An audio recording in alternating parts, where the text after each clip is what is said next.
Hi there, it's Dermot again, and I'm just going to do a talk today on irrational thoughts, or if you've ever done cognitive behavioral therapy, you'll know them as cognitive distortions, and just a distorted way of thinking. And, being human beings, I suppose we would be predisposed to be doubtful, going back to times when we were still living in caves and had to live on wit's end. So there would be an element of doubt in us, fight or flight, run away if there was a problem. But this carries on, and so it's not to say that irrational thoughts are bad things, because they can keep us safe at times. Intuition is part of that, how you feel, how you think. But if they become predominant, then they can become a problem for you. So it's just become aware of them and identify which ones might apply to you. Now, everybody in addiction, everybody in early recovery will have cognitive distortions or irrational thoughts. And I'll just go through them one by one.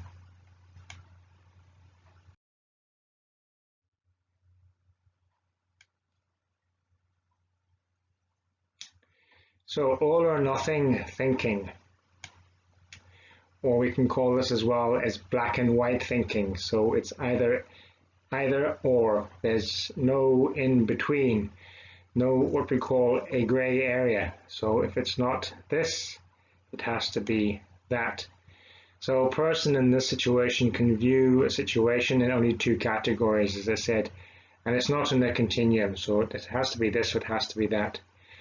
And again, people do think this way with certain things, not everything, but just if you see things and don't look at the middle of the road, so to say, you will find yourself in conflict with yourself at times.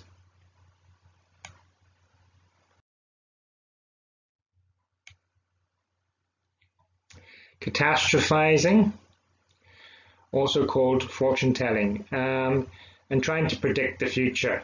Or it's going to get terrible, it's going to be much worse than what it is, or making a mountain out of a molehill, whatever those sayings are. So it's always making things worse than what they actually are, not looking at the facts of what is actually going on. So as it says there, predicting a future and a negative outcome, without considering any other likely outcome. So it's just going to be that way and that's it. There's no other way it can be.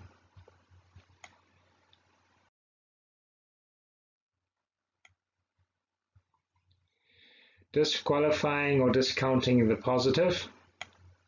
And again, unreasonably tell yourself that positive experiences or qualities do not count. So it's being very negative focused or very negative minded. So if anything good does happen in your life, you find a reason for it and you kind of disqualify that. It's because of, or maybe it was a fluke, or maybe I was just lucky. That's not me normally, so it's always any compliment you might get.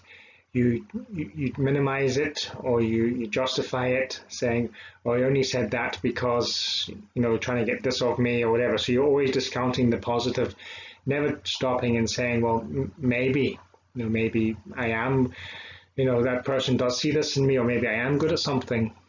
Just squashing that.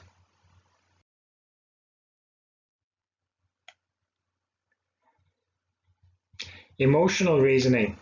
So you think something must be true because you feel, right, you believe it so strongly, ignoring or discounting evidence to the contrary. Now, yes, like I said earlier on, intuition is, that feeling we have when something is wrong. And it's important to listen to that as well, because it can be, different people can have different levels of intuition. Some people can be more intuitive than other people. But it's when you go with intuition alone, without looking at the facts, that can be a risk to you or a problem for you. So it's always trying to find the balance, not to dismiss your emotions or how you feel, but try to find a balance in between the two.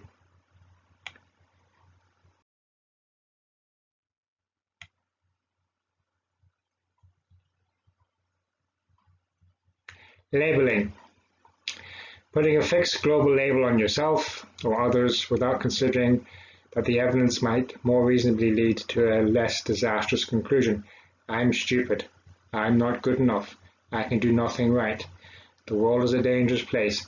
All those different labels that you use on yourself, maybe you use on other people, situations, etc. When you label something and you name it, it's kind of owning it. So, you're putting yourself in that position. If you keep telling yourself that you're stupid, you're going to believe you're stupid. If you keep telling yourself you're not good enough, you're going to believe you're not good enough, or you can't do it, you believe you can't do it. So you have to be very careful with labeling. Also labeling I am, in a negative context. I am no good. I am not good enough. I will never get this done. So you have to be very careful on how you label yourself. You are you. What you do is different to who you are. So just remember that. You can't label who you are, but you can put a name to what you do or don't do.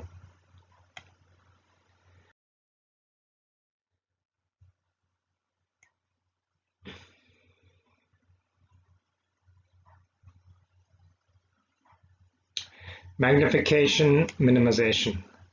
So when you evaluate yourself, another person or situation, it says you unreasonably magnify the discomfort and dismiss the long-term benefits. So like saying, I can't stand this versus it will be great when I have it finished. So example, a driving test, a degree program, a house painted, or business, So, it's again making it mountains out of molehill, it's too big or too small. So just again try to find the middle of the road in that sense. So evaluating, when you put an evaluation on yourself and a person, give yourself, time, the benefit of the doubt that you will get it done eventually in your own pace or whatever, but don't be saying, oh, it's terrible, it's too hard, or this is too easy. Give yourself benefit of the doubt there.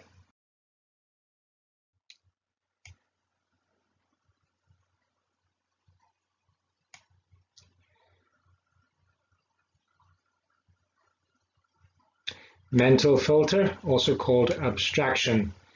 So you're only paying attention to information that fits with your belief. So, you could say this is wearing blinkers or being closed-minded, not open-minded, not looking at different options, or, or just say different arguments to that case. Just saying, well, if it's that, and that's it. I'm not going to believe anything else. And some people can be more mental filtered than others. Addicts, when we were in denial, had very strong mental filters on. We didn't want to see the wood from the tree, so to say, didn't want to see the addiction, what it was doing to us and our families. So that would be a prime example of mental filter, just not refusing to see outside the box. And again, you pay on your attention to negative details instead of seeing the whole picture. So that's it. You just, if there's a small thing wrong, that's it. Everything is wrong. It's not, well, maybe that might be wrong, but the next thing is right. The whole lot is askew.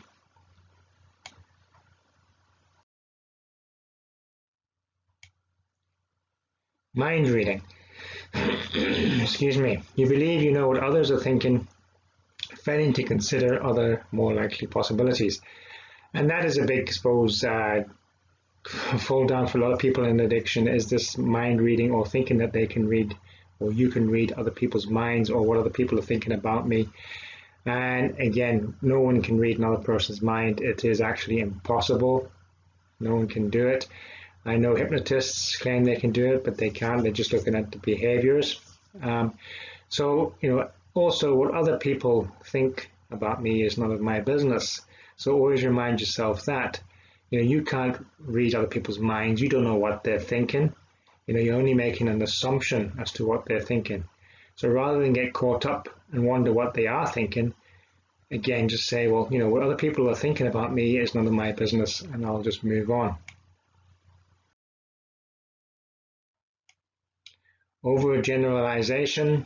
You make sweeping negative conclusions that far go beyond the current situation. So exaggerating, making things bigger or more than what they are, making a massive story or dramatizing things.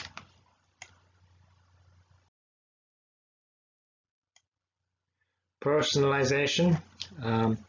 Again, you believe others are behaving negatively because of you, without considering more plausible explanations for their behavior. So again, yes, very much like the mind reading bit, you're kind of putting yourself in other people's shoes, thinking they're doing that because of me.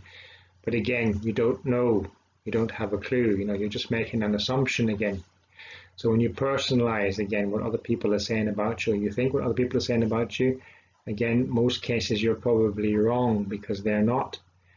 Remember, everybody is self-focused to an extent. They're more concerned about what they're doing for themselves rather than for you. So it's always bring it back to yourself in the sense that, nobody is reacting to you. It's you reacting to yourself there.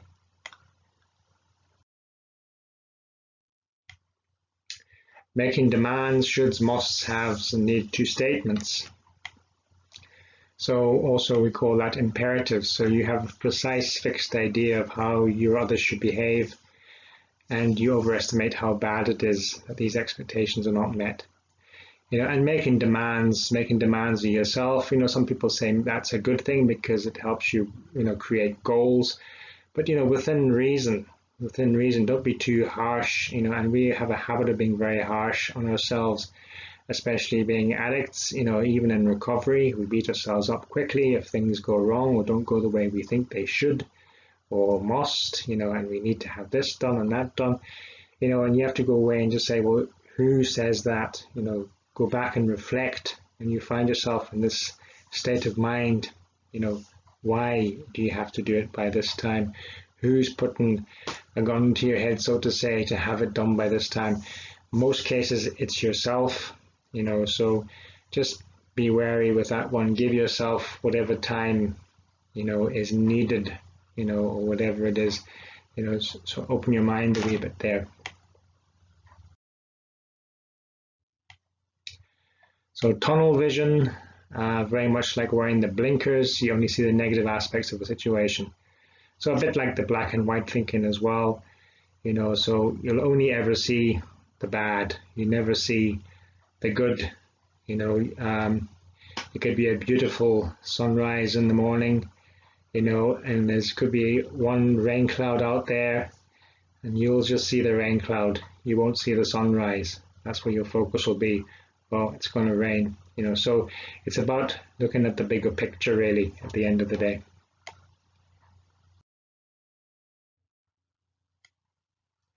So I'll just summarize this. So, all thoughts are created by you. These are our own thoughts. They're not somebody else's thoughts coming into our head. They're not put into our head. They're there. They've created. Now, thoughts, it's very hard to control your thoughts. You can't, because we have over 60,000 thoughts a day.